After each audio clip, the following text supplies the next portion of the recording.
당신의 하루를 특별하게 2월의 모든 순간 AM 1650 라디오 서울과 함께하세요. 강혜신의 오늘의 미국.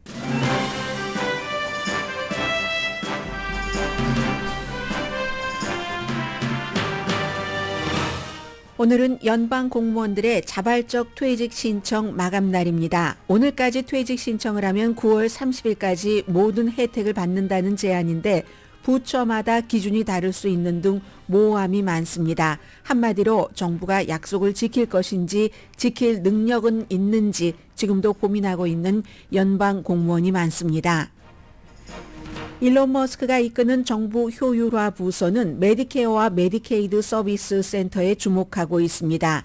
연방 항공국도 개혁할 것이라고 신임 교통부 장관이 밝혔습니다. 일론 머스크는 연방 항공국이 자신의 회사 스페이스X 발사 허가를 쉽게 내주지 않는다면서 고소를 위협한 적이 있습니다. 공화당원의 일론 머스크가 영향력을 갖고 일하는 데 대한 지지도가 크게 줄어들었습니다. 트럼프 대통령과 벤스 부통령에 대한 호감도도 한 주일 전에 비해서 많이 내려갔습니다. 트럼프 대통령은 오늘 아침 종교차별에서 기독교인을 보호하기 위한 대통령위원회와 특별전담반을 만든다고 발표했습니다. 어제는 성전환한 운동선수들이 여자 스포츠 참가를 금지하는 행정명령에 서명했습니다. 즉시 시행이지만 법적 도전이 있을 것으로 예상됩니다. 전국 대학 운동선수협회에 따르면 1,100군데 멤버 대학 운동선수 52만 명 가운데 성전환한 선수는 10명 미만입니다. 구글도 소수인종에게 고용의 기회를 공평하게 준다는 뜻으로 시행했던 다양성, 형평성, 포용성 DEI 정책을 포기했습니다. 이제 미국에서는 DEI 정책은 끝입니다. 육군 사관학교도 DEI 정책 폐지로 한인 사관생도들의 동아리도 폐쇄시켰습니다. 트럼프 대통령은 가자 점령에 대해 점령 입장은 여전하지만 한 발 물러선 발언을 했습니다. 미군이 개입할 필요는 없다면서 어차피 전쟁이 끝나면 이스라엘이 가자를 미국에 넘길 것이라고 말했습니다. 트럼프의 가자 리비에라 꿈은 국제법 위반 등으로 비난만 받은 채 희망사항으로 끝날 가능성이 높아 보입니다. 파나마를 방문한 미국 국무장관이 파나마 운하를 통할 때 미국 선박은 통행료를 안 내게 됐다고 발표하자마자 파나마는 즉시 반박했습니다. 여러분 안녕하십니까? 오늘의 미국 강혜신입니다. 이제 로스앤젤레스는 9시 2분 59초입니다. 12시간은 더 남았나요? 13시간, 14시간, 15시간 정도까지는 아니고 아무튼 10시간 조금 더 있으면 오늘 이제 연방정부 공무원들 가운데서 8개월 동안이죠. 9월 30일까지 일을 하지 않아도 모든 혜택을 주니까 자발적으로 사퇴해라 하는 이것을 두고 고민을 하시는 분들이 무척 많을 겁니다. 사임, 이 한 가지만 단어만 딱 클릭을 하면 이게 이제 사임으로 처리가 되는 것이기 때문에 그런데 8개월 동안 보장한다는 것이 제대로 되는 거야. 이런 것도 있지만 이 말씀을 좀 드리겠어요. 왜냐하면 연방 공무원 200만 명 그리고 그들의 가족들 많은 연관되는 또 사업체들도 있고 할 것이기 때문에 그런데 이 내용을 말씀드리기 전에 지금 이 모든 것들은 트럼프 대통령과 일론 머스크의 큰 그림, 정부를 이제 새로 인수를 했으니까 이걸 본인들의 뜻에 맞게 잘 가지고 가려는 정부 개편의 아주 큰 그림 가운데서 요만큼밖에 안 됩니다. 연방 정부의 예산을 반 정도를 줄이겠다고 하고 시작하는 건데 사실은 연방 공무원이요 200명이 다 사임을 한다 할지라도 연방 지출의 4%밖에 안 됩니다. 그러나 이제 예민한 부분들이 있으니까 예를 들어 메디케어, 메디케이드 이런 부분들이 있으니까 좀 덜 예민한 일반 사람들이 원하는 저거 좀 없애줬으면 좋겠어 하는 돈을 왜 남의 나라에다가 주지 하는 무슨 USAID라든가 이런 데부터 손을 대는 건데 USAID도 연방정부 지출의 1%도 안 됩니다. 액수는 커요. 660억 달러 2023년도 그 정도 썼지만 그렇고 연방 공무원도 200만 명 다 주는 여러 가지가 전체 예산의 4%밖에 안 되지만 이건 앞서 말씀드린 것처럼 큰 그 비전이죠. 네, 비전입니다. 트럼프 대통령이 내가 앞으로 4년 동안 나라를 어떻게 이끌어갈 것인가 하는 그 비전을 세워서 그 비전에 말하자면 행동 요원이 일론 머스크인데 너무 빨리 굉장히 아무튼 많은 것들을 지금 처리하고 있습니다. 크게는요. 지금 뭐 연방 공무원 오늘 마지막으로 뭐 받고 하지만 불법 이민자들 추방시키고 이것도 지금 추방을 잡았다가 체포했다가 다시 놔주는 불법 체류자들이 많다고 하거든요. 구금 시설이 없기 때문에 이게 트럼프 대통령이 무척 싫어했었던 잡아서 놓아주는 캐치 앤 릴리즈한 캐치 앤 프리 시키는 이런 것이죠. 그러니까 이상과 그 비전과 행동에는 좀 차이가 있어요. 그렇지만 그 비전은 분명한 거죠. 불법 체류자들을 추방시키고 기후변화에 대해서 이것저것 싸움하면서 돈 쓰는 것도 완전히 없애버리고 관세를 부과해서 많은 곳에 이제 세금, 특히 이제 기업 세금이라든가 부자 세금 감면을 하는데 돈이 없으니까 그러니까 이제 이 관세 부과 같은 것도 한다는 거고 가자 점령이랄지 모든 것들은 다 사람과 돈과 효율성을 바탕으로 한 트럼프 대통령이 4년 동안 연방 정부를 어떻게 이끌어 나갈 것인가 하는 그런 비전입니다. 돈은 적게 쓰고 효율성 있게 뭐 예를 들어서 일론 머스크가 테크에 능한 사람이니까 뭐 인공지능 같은 것을 많이 투입을 한다던가 그리고는 제일 중요한 것은 이 연방 정부에 대한 것은 다 해체해야지 된다. 마음에 안 들어. 사람도 그렇고 돈도 줄여야지 되고 사람도 다 나를 따르는 트럼프를 따르는 사람으로만 구성이 돼야지 일사천리로 나 4년밖에 임기 없는데 모든 비전을 실행할 수 있어. 이게 지금 트럼프의 비전입니다. 말하자면 오늘 이제 마감을 하는 그 연방 공무원들 뭐 사임한다 하면은 뭐 자진 사퇴하는 거죠. 이건 연방 정부를 다 깨부수고 다시 만든다 하는 겁니다. 그 전에 이미 감찰관들도 다 해고를 했고 또 무슨 어제 선서를 한 연방 법무장관이 지난 4년을 또 수사한답니다. 이것도 트럼프의 비전입니다. 지난 4년 동안 트럼프에 대해서 수사를 했던 그 모든 것들이 옳았는지 이것부터 하겠다고 어제 법무장관이 얘기를 했거든요. 이 다음에는 이제 교육부 폐쇄 준비가 돼 있고 뭐 USAID도 그렇고 언론 내도 마찬가지죠. 어제 이제 라라 트럼프라는 트럼프 대통령의 둘째 며느리가 팍스에서 주말에 팍스 뉴스를 진행을 한다 하는데 주말에 하다 주중으로 올 수도 있고 그리고 이 사람은 그냥 며느리가 아니라 트럼프 대통령이 선거 캠페인을 할 때 공화당 전국위원회의 공동의장으로 트럼프 대통령이 며느리를 그곳에 놨죠. 연방 상원의원을 시키려고 했는데 플로리다의 주지사가 그걸 해주지 않았기 때문에 이렇게 있다가 팍스라는 곳에서 이제 당연하지 않겠어요. 그 공화당의 전국위원회 의장을 할 때도 우리 시아버지를 위해서 나는 모든 것을 다 할 거야. 모든 시아버지의 장애가 되는 것을 막아버릴 거야 했는데 팍스에 가서 오직 하겠습니까? 이런 이제 다 트럼프의 비전 속에 지금 들어가 있는 겁니다. 그래서 예를 들어서 폴리티코 같은 뭐 워싱턴 포스트와 같은 계열이고요. 정치 매체가 어제도 그 미국의 역사상 최초로 최연소인 27살의 백악관 대변인이 백악관 대변인으로 일하면서 막 거짓말을 엄청 많이 합니다. 이 젊은 대변인도 폴리티코의 USAID라는 대외 원조를 하는 기구를 지금 폐쇄하는 이유는 폴리티코에 800만 달러를 지원을 했다. 아니 왜 대외 원조를 하는 기구에서 폴리티코에 800만 달러를 지원을 하겠습니까?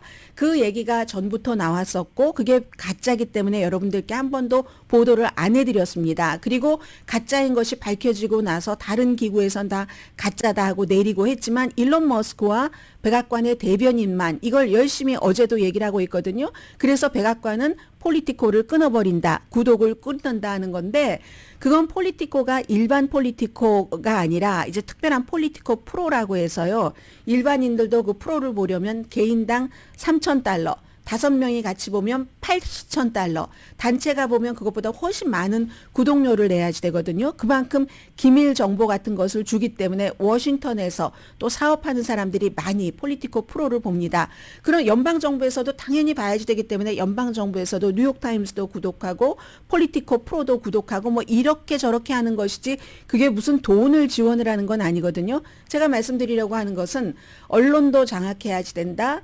연방 공무원 전부 바꿔야지 된다. 트럼프의 비전에 따라서 국가를 이끌어가기 위해서. 그래서 이제 팍스 같은데 라라 트럼프 며느리를 놓고 있는 것이고 이 중에서 그 가운데 하나가 연방 정부 지출에 다 합쳐도 200만 명 다 합쳐도 4%인데 일괄적으로 사표 비슷한 것을 받아서 일단 줄이고 또 트럼프가 마음에 안 드는 사람은 나가라 하는 겁니다.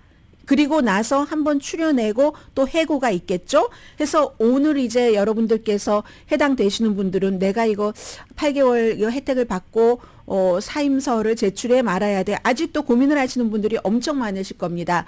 어제 그제는 제가 2만 명이라고 말씀을 드렸고 오늘 현재는 4만 명 정도. 오늘 엄청나게 늘어나겠죠. 하겠다인데 4만 명 정도면 전체의 2%죠. 원래 목표는 적어도 5%, 많으면 10% 정도. 목표에는 못 미칠 것 같긴 하지만 굉장히 이 정부 개편을 일론 머스크가 앞장을 서서 과연요. 이게 미국에서 처음 있는 일은 아닙니다. 한 40년 만에 있는 일인데 40년도 더 됐나요? 로널드 레이건 시대에 처음에는 막 연방 정부 지출이 많았어요. 우리가 보통 로널드 레이건 시대를 얘기를 할 때 공화당의 어떤 기준으로 볼 때는 작은 정부를 지향했다 해서 로널드 레이건을 이 공화당에서 뭐 전통적인 공화당 기조 정부의 지출을 줄이는 걸 생각하잖아요. 처음에는 연방정부 지출이 많았습니다. 그래서 나중에 이제 성공을 했죠. 이렇게 연방 공무원 같은 거 줄이는 것. 로널드 레이건 이후에 70년대 말쯤 되겠네요. 그때 이후에 연방 인력의 규모가 이 정도로 대규모로 지금 바뀌는 것은 처음인 겁니다. 트럼프 시대에. 그래서 많은 사람들은 얘기를 하죠. 이렇게 대규모 감축은 혼란을 일으킬 수 있다. 우리가 뭐 비자 신청을 할 때도 그렇고 식품의약국처럼 사람들의 어떠한 건강에 관련된 것을 감사하는 사람들도 그렇고 그렇다고는 하는데 일단 지금은 한 4만 명 정도가 돼 있고요. 법적인 실무적인 문제도 많기 때문에 공무원 연합체에서는 섣불리 사인하지 말아라라고 얘기를 하고 그러나 일론 머스크가 그 운영을 하는 정부 효율처에서는 이간질하지 말아라. 이거 정말 아주 전에 없는 기회고 관용이다. 오늘 빨리 사인을 해라라고 얘기합니다. 지금부터 전해드리겠습니다. 우리 부처는 특수해서 일 안 하면서 8개월 동안 돈 줄 수 없다. 이런 부처도 있습니다. 그리고 어떤 부처는 그래 그러면 8개월 동안 뭐 재택근무를 할 수도 있어. 어떤 부처는 아니야. 재택근무조차도 안 나와도 돼. 일관성이 없고 이 많은 200만 명을 관리를 하는 그 부처와 부서가 얼마나 많겠습니까? 이게 통일되지 않았다는 것. 그리고 엊그제 말씀드린 대로 연방법에 따르면 이렇게 본인이 뭐 이런 특수한 경우에 사직서를 제출하는 경우가 있는데 최대 보상액이 연방 25,000달러랍니다. 그러면 8개월을 25,000달러로 나눠보세요. 얼마입니까? 이거보다 연방 공무원 오래 일하신 분들은 훨씬 베네핏이 많으실 겁니다. 건강보험 등등, 식데이 등등을 차지해서 이게 25,000달러라는 것. 그리고 또 하나 중요한 것은 3월 14일이 되면요. 연방정부 지출 이거 합의 안 하면은 끊깁니다. 합의 안 하면 끊긴데 지금 공화당과 민주당이 사이가 엄청 나쁩니다. 이 같은 너무 기복이 심하다기보다 속도가 빠른 개혁 때문에 그래서 3월 14일 이후에 이게 연방 또 연방 폐쇄 얘기가 또 나올 텐데 그럴 때면 돈을 누가 주지? 이러면 또 정부 효율처 부서에서는 아예 당장 못 받아도 나중에 소급해서 다 주지 이런 얘기를 합니다. 그러니까 지급 능력은 있는 건지 그리고 또 하나는 지급할 의도는 있는 거야? 왜냐하면 일론 머스크가 트위터에서 사람을 5분의 4를 잘라내버릴 때 돈 안 주려고 이것저것 그 꼼수를 많이 부렸었잖아. 어디 가겠어? 사람이 여기 와서도 똑같이 하지 않겠어? 이렇게 의심을 하는 사람들도 있습니다. 그리고 중요한 것은요.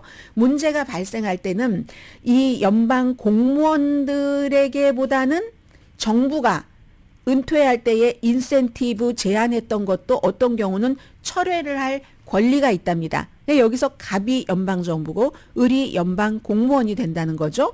이제 이 같은 얘기는 미국 공무원연맹 AFGE가 한 80만 명이 가입했다고 하니까 제일 큰 공무원 연맹이에요. 200만 명 가운데 80만 명이 가입을 했으니까. 그리고 세부 사항들이 너무 다르다. 여러분께서 질병통제국에 근무를 하시는가, 연방항공청에 근무를 하시느냐에 따라서 다 다르기 때문에 또 정치인과 함께 일을 하는 연방 공무원들도 있을 테고요. 정치인들은 섣불리 서명하지 말아라라고 얘기를 한답니다. 바로 미국 연방 공무원 연맹은 행정부가 약속한 거, 돈 준다는 이것을 베네핏을 이행할 수 있는지, 이행할 것이라는 증거도 아직 없고, 또 의회가 이 일방적인 대규모 구조 조정에 동의를 할지, 왜냐하면 돈 지불은 의회가 하는 건데 이거 동의를 할지, 또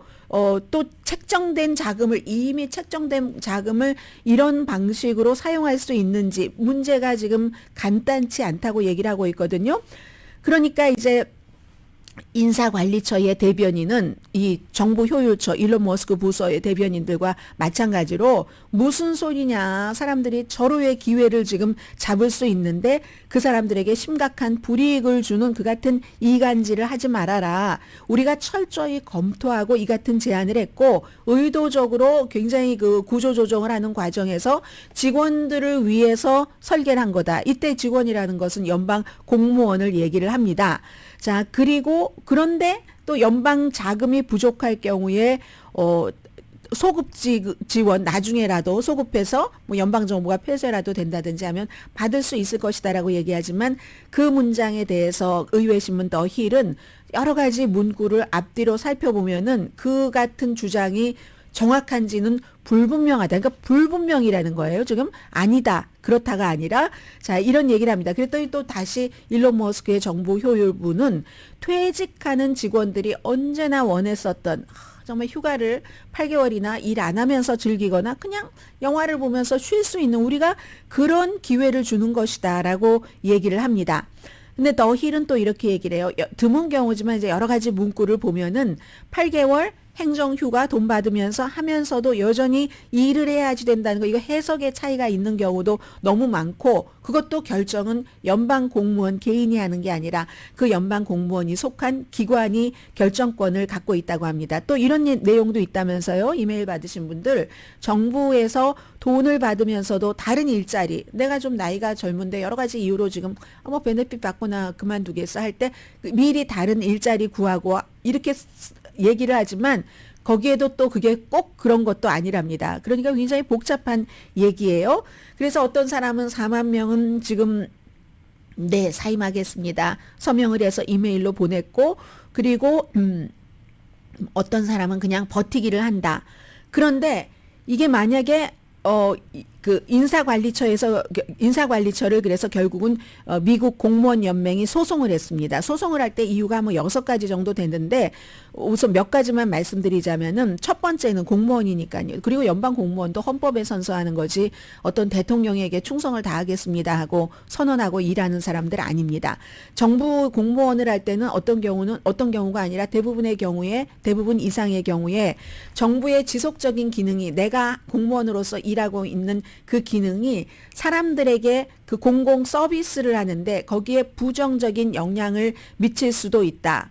과학자라든가 재난에 대응하는 일을 하는 사람이라든가 그런 것들도 넣고요. 그리고 지금 너무 우리가 가질 수 있는 권리라든가 의무에 대해서 여러 기관에서 서로 다른 정보들이 나오고 있다. 또 너무 짧다. 결정을 하기에 이거 1월 말에 주고 2월 6일 이제 오늘까지 하라는 얘기니까요. 그리고 마지막으로는 이거 이념적인 기반으로 정부 직원을 가려내고 대처하기 위한 그 같은 구실이다. 이런 이유로 지금 소송을 했습니다. 그래서 이제 이 문제는 어떻게 될지 알 수 없고요. 그리고 이제 제일 중요한 정부도 인사관리처가 있죠. 연방공무원 인사관리처장에 바로 이제 프로젝트 2025를 만든 헤리티지 재단의 이름 잊었어요. 로버트만 기억나네요. 로버트 누구라고 이제 트럼프 대통령과도 알고 하는 그 사람을 지금 새로운 인사관리처의 처장에 후보로 논다고 하니까 지금 반대하는 사람들도 무척 많고요. 지금 일론 머스크와 트럼프 대통령이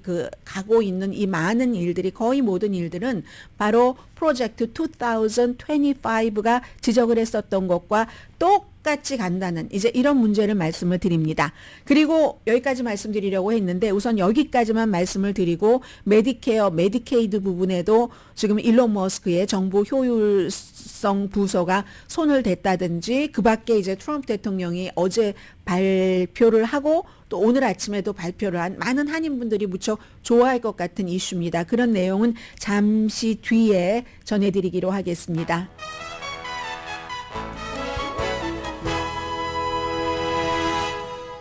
오늘의 미국은 전문가가 추천하는 이민법, 가정법 전문 재인정 종합법률사무소, 총 20억 달러 승소, 교통사고와 상해 전문 브라이언 타필라와 CG 변호사 그룹, 집융자 홈에퀴리 라인 오브 크레딧, 급한 하드머니도 정말 쉽게 잘하는 융자 나라, 세계 최초 AD와 인공지능 마사지 체어 디오스를 사이프러스 카후나 본사에서 체험하세요. 카후나 마사지 체어 공동 후원입니다. 오늘 로스앤젤레스 날씨 비가 오다 서다 오다 서다 하고 있는데 변화가 너무 많아서요. 이제 이런 변화 같은 것을 우리가 가지고 가야죠.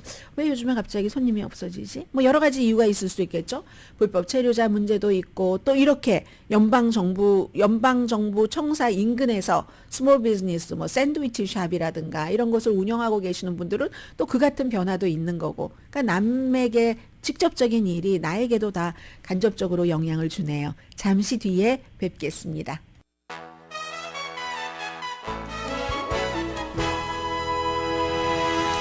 라디오 서울 방송 오늘의 미국 듣고 계십니다. 먼저 이 내용부터 전해드리죠. 오늘 아침에 대통령 아주 요즘 행정명령도 발표를 많이 하고 일정이 빡빡합니다. 오늘도 벌써 의회 그리고 이제 조찬기도회 여러 가지 일정을 소화하고 있는데 오늘 조찬기도회에서 국가 조찬기도 모임 이제 첫 번째였었죠. 대통령이 연설한 것으로는 반기독교적 편견을 미국에서 뿌리 뽑겠다. 그러므로 두 가지를 만드는데 대통령위원회도 만들고 그리고 어떠한 그 특별 전담반도 만든다. 태스크 포스를 만들어서 한마디로 제가 백악관에 있는 동안 우리는 학교, 군대, 정부, 직장, 병원, 공공장소에서 기독교인을 보호할 겁니다. 그리고 신 아래 하나의 국가로 다시 미국을 모을 겁니다. 종교의 자유에 대해서 얘기하면서 기독교인들이 지금 박해를 많이 받고 있기 때문에 대통령으로서 이걸 이제 보호를 하겠다 하는 얘기를 합니다. 그래서 반기독교적인 편견을 뽑기 위한 태스크포스의 수장으로 누구를 만드느냐? 팸 본디. 어제 법무장관이 지금 할 일이 너무 많아요. 법무장관이 한다고 했고 그럼 법무장관은 무엇을 하느냐? 연방정부 안에서 모든 형태의 기독교에 반대되는 그 무슨 차별 같은 것을 중단하는 것을 목표로 한다. 보통 미국에서는 지금까지는 기독교가 너무 중심적이기 때문에 다른 종교들이 이제 차별을 받는다 이렇게 얘기를 하는데 지금은 이제 반대예요. 기독교인들이 차별을 받는다. 백인들이 차별을 받는다. 지금 그런 시대가 됐고요. 또 한 사람 폴라 화이트라고 이 목사가 여자 목사인데 트럼프 대통령 임기 1기 때도 그랬고 대통령이 임기에서 물러난 뒤에도 그렇고 아주 좀 요란하게 대통령 주변에서 확하게 기도하고 할 때 아무튼 요란하게 좀 등장하는 그런 목사입니다. 플로리다주 출신인가 그래요. 이 목사가 백악관에서 어떤 종교, 신앙 사무실 같은 것을 만들어서 운영을 한다. 지금 이런 얘기도 했습니다. 이게 이제 종교계, 기독교계 본인에게 투표를 해준 이제 그런 것에 뿌리를 둔 대통령의 어떤 입장이고 또 대통령의 정책 과정이고 행정명령이고 하다는 것을 알 수가 있고요. 대통령이 뭐 그렇게 교회 나가면서 신앙이 좋거나 이렇게 스스로 자인하거나 주변 사람들이 평가를 하거나 그런 분은 아니에요. 이 대통령은. 그리고 어제 대통령이 또 많은 한인분들도 좋아하실 행정명령에 서명을 했습니다. 성전환을 한 선수, 남자로 태어났는데 여자로 성전환한 선수들이 여자 스포츠에 참가하는 것은 금지한다는 행정명령에 서명을 했습니다. 행정명령에서 서명한데 전부 이제 밝게 여성들이 웃고 있었고 거기에 이제 또 대통령이 연설할 때는 그랬고 서명할 때는 어린아이들이 여자아이들이 뒤에 쫙 정말 예쁘던데요. 어린아이들이 대통령 뒤에 쫙 활짝 웃고 있으니까 타이틀 금지법 그 타이틀 9을 활용을 해서 성전환 여성의 참가를 허용하는 게 태어나길 여자로 태어난 생물학적인 여성에 대한 차별이다. 이렇게 주장을 했습니다. 이건 보통 사람들이 많이 공감을 하고 있는 얘기이죠. 여자로 태어난 사람과 남자로 태어났는데 여자로 성전환한 선수가 같은 스포츠에서 싸운다. 뭐 특히 뭐 레슬링 같은 거. 그런다 할 때 이제 기본적으로 보통 사람들이 생각할 때 뭐 실제로도 그럴 가능성이 굉장히 높겠죠. 저건 좀 이건 아닌데? 라고 생각하는 것을 대통령이 딱 꼬집어 준 겁니다. 그래서 만약에 그런 것을 허용을 하는 교육기관은 연방정부의 자금을 받지 못한다. 킨더가든부터 뭐 12학년 칼리지까지 다 포함을 해서 그럼 이 타이틀 9이라는 게 72년도에 만들어진 그 교육법, 연방 그 교육 개정법으로서 교육 프로그램에서 또 교육이 꼭 뭐 공부하는 것뿐만이 아니라 스포츠까지를 포함한 활동에서 성별로 인한 차별 대우를 금지하는 연방 민권법입니다. 일종의. 그런데 이제 이게 그때는 72년도에는 막 성전환을 해서 내가 여자 스포츠 팀에서 뛰겠어 하는 선수들이 얼마나 있었겠어요. 지금도 거의 없습니다. 그래서 이제 아무튼 그런 것까지는 생각을 하지 못했던 거고 지금 시대가 변하면서 대통령이 이 같은 행정명령에 서명을 했는데 전국적으로 즉각 시행하라고 명령을 내렸습니다. 근데 이것도 이제 행정부가 달라져서 완전히 뒤집힌 건데 바이든 행정부는 똑같은 이 타이틀 9을 개정을 해서 오히려 성전환을 한 학생들에 대해서도 차별하는 것을 금지하려고 하다가 실패했어요. 이건 대중이 생각할 때 스포츠가 남자로 태어났는데 여자 스포츠팀에서 한 건 이건 아니야 라고 생각하는 여론이 훨씬 많지 않을까요? 그래서 그랬던 것 같고 그러나 이렇게 해서 이 트럼프 대통령이 이걸 법적으로 법이 아니라 행정명령으로 금지했다 할지라도 또 행정명령이기 때문에 법적인 소송은 들어가겠죠, 당연히. 그런데 이런 생각을 해봅니다. 뉴스를 하다 보면요. 정말 급하게 어떤 건 상징적으로 해야지 되는 것도 있는데 이런 문제는 돈이 엄청 많이 들죠. 연방정부가 대통령이 서명을 해놓은 것이기 때문에 여기에 이제 소송이 들어오면 소송을 하는 측에서도 굉장히 비싼 변호사를 쓸 것이고 그 비싼 변호사를 이기려면 더 비싼 변호사를 써서 연방정부도 거기에 대응을 해야지 되는데 돈을 엄청나게 많이 씁니다. 그런데요. 이 연방에서 지금 하나의 자료만 보면 1100개의 대학교가 가입돼 있는 무슨 뭐 전국 대학 스포츠 선수 연맹 이를테면 이런 거예요. 여기서 선수가 그럼 52만 명 정도가 가입이 됐답니다. 대학교.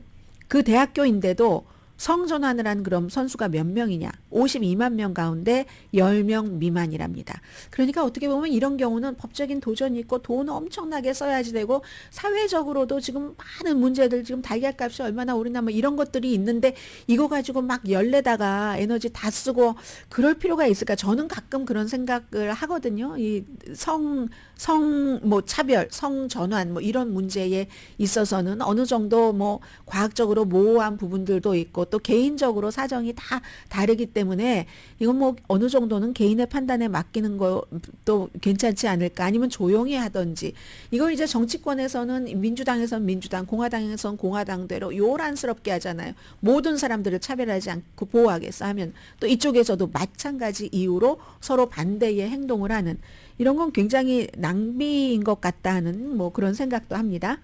아무튼 그래서 지금 그리고 나서는 뭐가 있냐면 일론 머스크의 정부 효율화 부서가 메디케어와 메디케이드 서비스 센터에 주목하고 있다. 그럼 여기서 뭔가를 잡아서 뭐 지출을 줄이겠다 하는 거죠. 당연히 Center for Medicare and Medicaid 서비스입니다. 자료 접속 다 이제 허락을 지금 받았고요. 이게 메디케어, 메디케이드 하면은 돈 지불하는 거, 뭐 의사에 대한 어떤 무슨 뭐 어떤 그 돈을 받는 비율 같은 이런 것들을 다 하잖아요. 연방정부 보험기관인 거죠. 그래서 1억 5천만 명 이상에게 메디케어와 메디케이드가 프로그램이 다르고 합치면 1억 5천만 명 이상 어린이들까지 장애인까지 나이 많이 드신 분 이런 사람들까지 다 또 저소득층까지 다 포함해서요. 2024년도에 1조 5천억 달러 1.5조 지출을 했고요. 이게 연방 지출의 한 20%에서 22% 정도 되거든요. 전체적으로 뭐 연방 지출이 뭐 6조에서 7조 이 사이가 되니까 그래서 이거 보세요. 연방 지출의 22% 되는 거 여기부터 치고 들어가려고 하니까 반발이 너무 많을 것 같으니까 혜택 받으시는 분들이 뭐 1억 5천만 명인데 이분들이 혜택을 줄이는 건데 좋아하시겠어요? 그러니까 연방 전체 예산의 1%를 가지고 미국의 파워 그리고 미국이 곤란할 때 미국이 우리를 도와줬어 하면서 딱 도와줄 수 있는 나라 이런 거 다 끊어버리면서도 대외 그 해외 원조기구 AID니까 AID 이런 것을 먼저 공격을 하는 겁니다. 그런데 메디케어, 메디케이드도 결국은 하고 말 것이다 하는 거. 대통령도 그랬고 일론 머스크도 그렇고 보통 많은 분들도 그런 얘기들 하세요. 메디케어 사기 너무 많다. 메디케이드 사기 너무 많다. 이렇게 얘기를 하는데 그러려면 간단하게 처리를 하려면 의회에서 해주면 됩니다. 공화당과 민주당이 서로 힘을 합쳐서. 그런데 어느 공화당도 어느 민주당도 지역구 주민들에게 욕먹으면서 표 안 줄 거야? 당신 여기에 찬성표만 던져봐. 메디케어, 메디케이드 삭감한다는 것에 그러면서 거기에 찬성표를 던질 그럴 의원들이 없으니까 이게 뭐 민주당이고 공화당이고 해결하지 못하고 의회에선 이렇게 결국은 일론 머스크가 지금 뭐 칼잡이가 됐습니다. 그래서 어느 정도로 할지는 모르겠어요. 그리고 여기는 아직은 메디케어, 메디케이드 센터 지명자는 있는데 텔레비전에 나와서 얘기 잘했던 그 마흐멧 오즈라는 특히 멜라니아 트럼프 여사가 그렇게 아주 좋아한다는 그런 사람이 지명이 됐지만 인주는 받지 못했습니다. 트럼프 대통령도 그 당시에 이 마흐멧 오즈를 지명을 할 때 우리나라에서 비용 제일 많이 드는 뭐 그런 곳이죠. 이 사람 건강에 대해서는 특히 뭐 국방부도 많이 그걸 하지만 여기가 더 많죠. 그런데 낭비와 사기를 줄일 것이다. 이런 얘기를 했습니다. 아무튼 그런 것들이 있고 그리고는 뭐가 있나요? 지금 미국에서 앞으로 줄이려고 딱 그 눈을 크게 뜨고 보는 게 전국 이것도 프로젝트 2025에서 얘기하는 건데 기상청 있죠? 기상청도 없애야지 된다. 없애거나 민간에 돌리겠죠. 그렇게 되는 게. 근데 사람들이 이 기구를 믿고 있는 거예요. 이건 이코노미스트와 유가브의 여론조사 결과인데 1604명을 대상으로 2월 2일부터 4일까지 여론조사를 했습니다. 제일 사람들이 많이 믿는 곳이 기상청이에요. 기상청에서 뭘 조작을 하고 거짓말을 해서 무슨 이득이 있겠습니까? 뭐 일기예보가 맞지는 않는 그런 때는 있다 할지라도 그래서 기상청은 76%가 믿어요. 그 다음이 질병통제국 이것도 이제 대대적인 수술을 하려고 하잖아요. 뭐 로버트 프란시스 케네디 주니어 같은 사람이 보건복지부 장관으로 인준을 받으면 여기도 63% 굉장히 이거 지지율이 높은 편입니다. 지지 내지는 신뢰도, 호감도예요.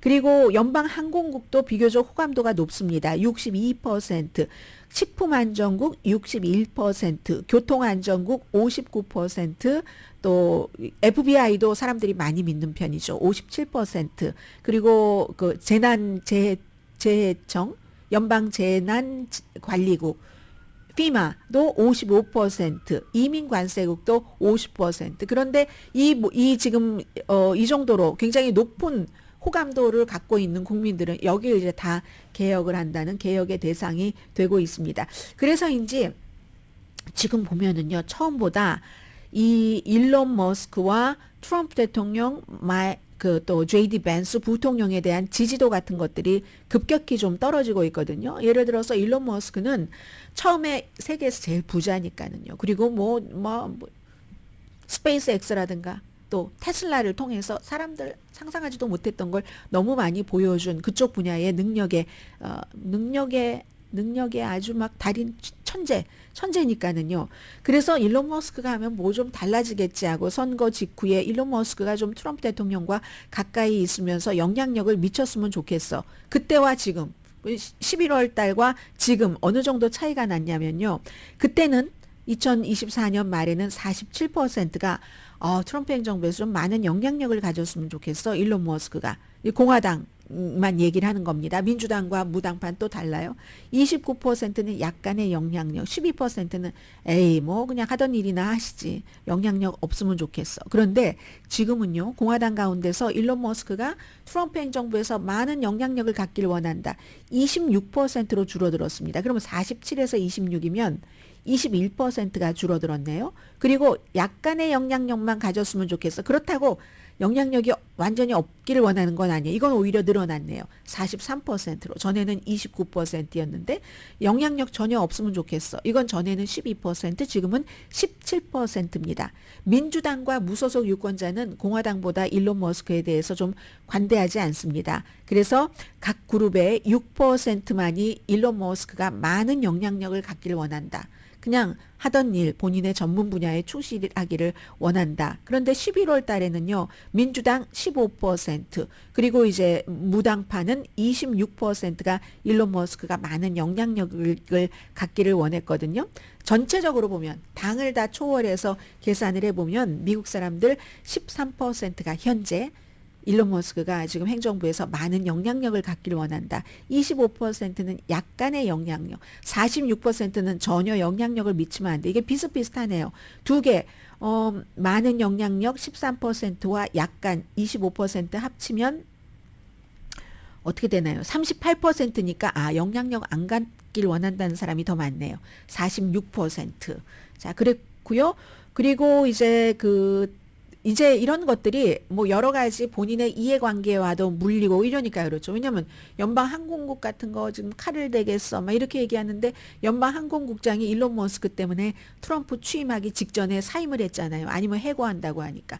연방항공국이 일론 머스크의 스페이스 X 발사 이런 조건이라든가 허가 같은 거 내주는데 연방 그 항공청장이 이걸 까다롭게 했다 이거예요. 일론 머스크 입장에서는. 그래서 저 사람 사임해야지 돼 했는데 지금 이거를 연방항공국을 개편을 한다고 하고 하니까 뭐 이런 문제들도 있고 뭐 연방 직원이라든가 뭐 해외 원조라든가 또 뭐 연방 지출도 한꺼번에 그냥 다 동결을 한다고 했다가 흐지부지 됐잖아요. 그런 문제 때문에 그런 것 같은데 설문조사가 2월 2일부터 4일까지 1,604명을 대상으로 오차 범위는 3.2%포인트.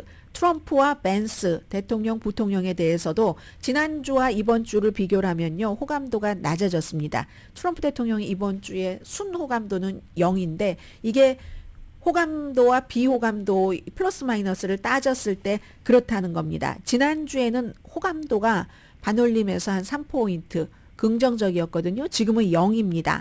그리고 부통령의 호감도는 지난주보다 더 크게 떨어져서 이제 이거는 부정적 마이너스 7이 돼버렸네요. 그러니까 이거 많이 내려간 거예요. 이것도 같은 여론조사에서 이런 것들이 나왔고요.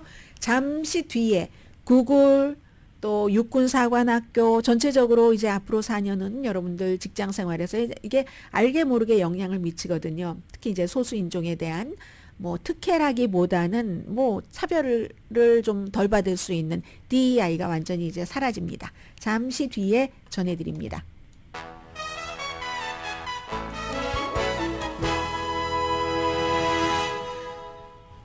라디오 서울 방송 오늘의 미국 듣고 계십니다. 근데 이제 구글이 2020년도에 불과 이제 5년 전에 CEO 그 순다르 피차가 저희 회사가요 참 뭐 주택이라든가 뭐 여러 가지 뭐 융자 받을 때 의료, 교육 이런 모든 것에 있어서 우리의 일상생활에 스며드는 아주 체계적인 인종차별에 맞서기 위해서 노력할 겁니다. 이렇게 얘기를 하면서 DEI, 다양성, 형평성, 포용성 정책을 수용하기 시작했습니다. 그래서 목표가 2025년 올해까지요.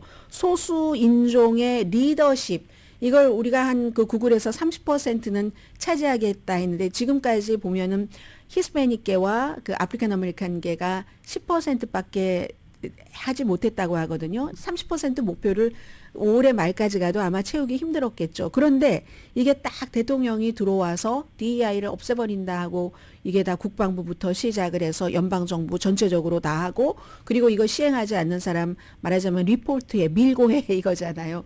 이렇게 하니까 버틸 수가 없는 겁니다. 결국은 뭐 페이스북이나 다른 회사와 다 마찬가지로 구글도 어제는 이제 손 들었어요. 우리 앞으로 안 할 것이다. 지난번에는 구글에서 지원까지 한다고 했거든요. 실제로 했어요. 뭐 아프리칸 아메리칸 사업주라든가 스타트업 창업자 뭐 이런 뭐 개발하는 사람 지원하기 위해서 1억 7천만 달러 정도를 준다는 이런 것을 시행 중이었는데 그냥 끝. 이제 미국에서 DEI 정책은 이제 끝난 겁니다. 대통령이 나가려고 하는 비전에 따라서 이 사업주들은 더군다나 이제 다른 대통령과 좀 트럼프 대통령이 좀 차이가 있기 때문에 손해를 볼 수도 있다. 잘못하다가는. 이러니까 굉장히 변화가 빠릅니다. 변화가 빨라서 지금 그렇게 되고요. 미국 지금 대학교에서도 공립대학교에서는 다 DEI 정책 끝이죠. 육군사관학교도 마찬가지여서 근데 왜 어퍼머티브 액션은 그냥 두는지 저는 그게 늘 불만이라니까요. 사람을 많이 모으기는 해요. 왜냐하면 미국이 전쟁에 총알바지로 나가는 일은 없지만 최전선에도 나가야지 되고 어쨌든 목숨을 내놓는 게 군인이잖아요. 여기서는 엘리트 대학 맞잖아요. 이 사관학교도. 어퍼머티브 액션 준다니까요. 그리고 나서는 대학교에 들어가서 그 학생들이 자기의 그 어떤 인종적인 정체성 그리고 꼭 코리안 아메리칸만 있는 게 아니라 한국 학생들도 있잖아요. 간혹. 그러면 그렇게 해서 의지하고 어려움을 이렇게 풀고 하려는 것을 지금 다 막아버렸습니다. 육군사관학교도요. 웨스트 포인트도 DEI 우리는 끝이다. 대통령의 행정명령에 따라서 국방부의 육군 지침에 따라서 해서 12개 클럽이 해산됐습니다. 구글이 이 DEI 해산한 것처럼 해서 한인계와 한국인 사관생도죠. 참여해온 한미관계 세미나라는 이런 말하자면 동아리가 폐쇄가 됐습니다. 1976년도에 만들어져서 그동안 이제 육군 사관생도들에게 여러 가지 정보도 주고 했겠죠.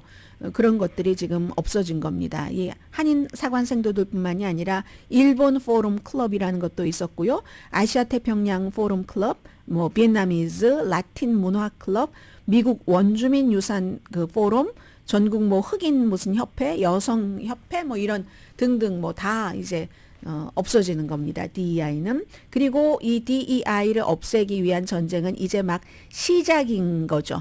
시작인 거여서 소송도 있기는 있겠지만 그럼에도 불구하고 계속 지키겠다 하는 회사는 정부도 어쩔 수 없는 만큼 정부도 필요하고 어쩔 수 없이 막강한 그런 회사들이 되겠죠. 무슨 어떤 은행이라든가 이런 데가 그렇죠.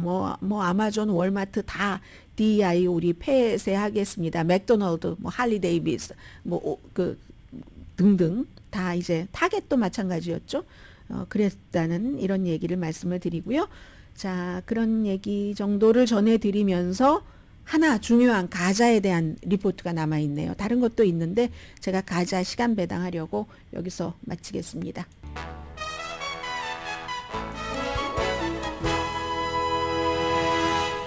라디오 서울 방송 오늘의 미국 듣고 계십니다. 가자.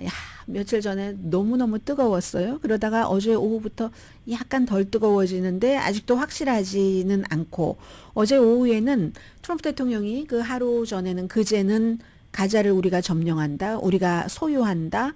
그리고 개발을 할 것이다. 나중에 다 개발하고 나오면 일부 팔레스타인도 올 수도 있고 이런 식으로 하면서 그 전에 팔레스타인 사람들은 무조건 영구적으로 이 가자 땅에서 나가야지 된다. 이렇게 얘기를 해서 엄청난 파장이 있었는데 오후에요. 이 백악관의 그 대변인이 대통령이 그 가자 지구에 미군을 보낸다라고 얘기를 하진 않았다. 이렇게 얘기를 했어요. 그리고 오늘 아침에 한 자락 딱 깔아주고 대통령이 원래 그날은 기자들이 질문을 했을 때 필요하다면 미군도 이용을 한다고 얘기를 했어요. 유즈한다고 했는데 오늘 대통령은 미군을 이용하진 않을 거다. 그럴 필요도 없다. 어차피 전쟁이 끝나고 나면은 이스라엘이 가자를 우리에게 넘겨줄 거라고 했습니다.